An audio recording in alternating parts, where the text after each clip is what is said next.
And welcome back. First stop is at Sabina Park, where on a day when 16 wickets fell, the Jamaica Defence Force held the initiative at stumps on day one of the two-day JCA Senior Cup final against the defending champions Melbourne with a 107-run lead. Electing to bat, the champions were dismissed for a paltry 103. This after being solidly placed at 61 for 1.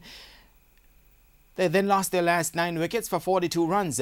Joseph Palmer triggered the collapse, bagging 5 for 23, as well as pacers Sheldon Cottrell 3 for 27 and Reynard Leverage 2 for 21. Stephen Taylor 31 and Trevon Griffith 29 made most runs for Melbourne. The Army men then closed on 210 for 6. Sean Bennett is not out on 64, while Rashid Ottar made 58 and Palmer 31. Palmer and Ottar added 96 for the second wicket.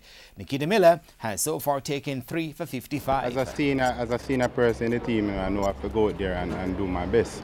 And the team required me to do my best today, and I go there and did that. I think the wicket had a lot of moisture, and a few of the batsmen played some bad shots, but we accept and we're trying to make it up in the bowling.